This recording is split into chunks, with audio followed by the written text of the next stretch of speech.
Hello folks and welcome back to another episode of Midlife Models from Ruined to Refreshed.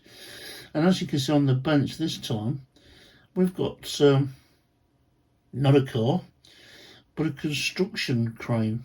And this is the Goods Yard Crane, number 752,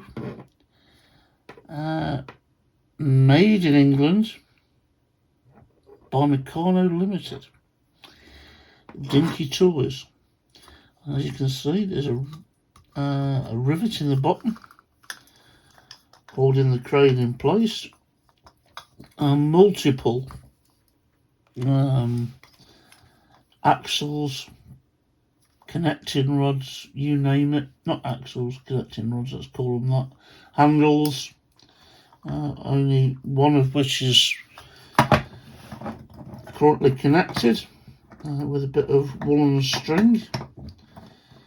The hook's missing, and it's in a bit of a sorry state. Now, this was one of the vehicles in Martin's collection that I've pulled out the box and thought, well, let's give this a go. Now, what I'm going to do is do this in parts. It won't all be done in one video, because what I'm going to try and do is describe or show getting off each of these pins, because they're not, I think, going to be all the same. Different horses for courses, different methods of getting these off. So for instance, we're going to start with the Dremel. See how many parts we can get off with a Dremel, because some of these are just lipped. And we'll cut the sound off while I do it, and try and keep it as short as possible, so there's an example of how to go about it. And yeah, we'll see how many of these pins we can get out with a Dremel. What we can't get out with a Dremel, we maybe look at using just cutting them off and replacing them with something else. So we'll take it step by step, and we'll start with this one at the back. The two handles, I'm going to cut the string, and then we'll have a bit of an intermission to see how far I've got, and we'll do a bit of a catch up there. Okay, so let's get the tools out and see what we can do with this one, and I'll catch you in a few. Cheers.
go, so there's 4 of them out. There is one up the scaffolding there, if that's what you call it, scaffolding, I'm not sure, that would serve no purpose by taking it out. It's just there to support the line when it goes through, so that gains us nothing by taking that out. We need to see what we can do with this wheel at the end. I'm hoping that the pin goes through these rollers, because then we can replace it with something else. So there's that one left to take out of this piece, and then to get it fully disassembled. There's nothing in there. There is a couple of springs in there, or is it a spring in there? Not sure. There's one spring in there here. I can see it. Let's just see if I can get that out.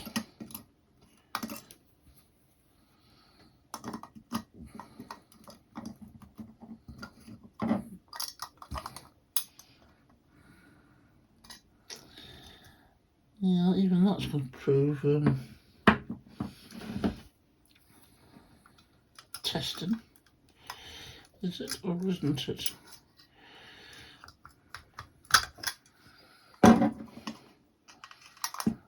It is a piece of spring steel.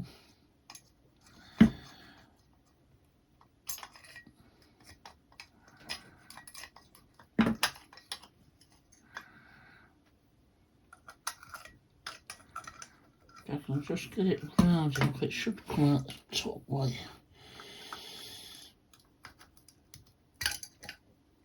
There we go.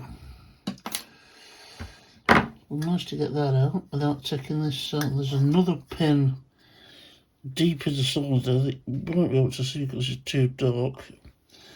That spring still goes around. Hopefully we can get it back in okay. It's the spring still keeps the rollers in place. So anyway, I'm going to leave that for now. Let's see what we can do about this. What we can do about this, the rollers do seem to be going independent of the pin. So we'll grind that off, and I think we can replace that with either some KS steel or something tubing, like KS steel tubing, or possibly I've got some spare axles that will we can use as replacements. Initially I'm going to, I could just get enough of a lip out there, I think, to grind it off. So we'll start with the Dremel first. This scaffolding, or this body's got a bit of a lip on it, so I need to be careful what I'm doing with the grinder. Anyway, let's try that and see if we can get this final pin out.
Excellent. So several pins. Thankfully that barrel is separate to this pin. So what we'll do is we can find some replacements for all of these from older vehicles and axles and things like that. Get these buffed up. Same with the handles. Put some brasso on this or something of that ilk. Get them cleaned up, straightened up. There was one that was worse than the other, I think.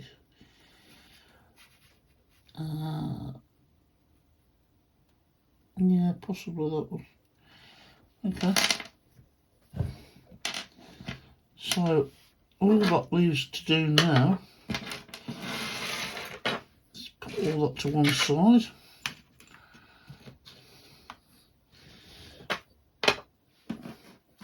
Himself would have a box to put all these in, so let's deal with that next.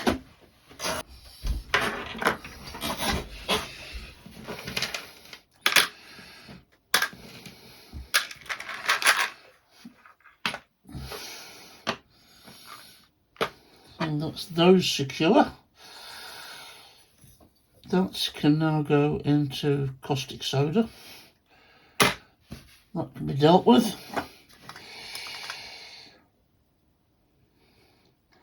And then of course we've got to look at this connection on the base. So, not sure how we're going to do this yet. I'm going to obviously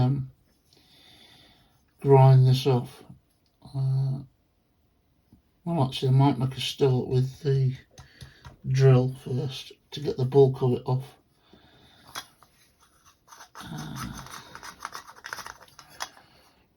There's nothing else connected to it.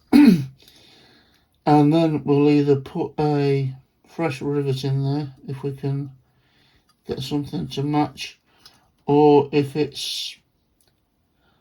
can drill it, we may put a screw in there. I'm not yet decided. I don't try to get mine back as near as damn it like for like. If I can get it working and somewhere near good enough, we might even put some chain on that instead of string. We'll see. I'm definitely going to replace it because the string's no good. I'm going to replace that with some either black cotton twine, or like I say, I've got a jeweler's make kit that might have some chain in it. We might be able to replace it with chain. That would look quite effective. So let's get the drill out and see what headway we can make into this this pin. Try and get that out, this rivet. It's obviously got a washer separating it to enable the whole body of the crane to move. Okay, what's next?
So what we can do now is to file that flat. And we can put a decent size screw in there. Might be able to use a 4mm instead of a 2mm on this occasion. However, there we go then, folks. Part 1 of this video.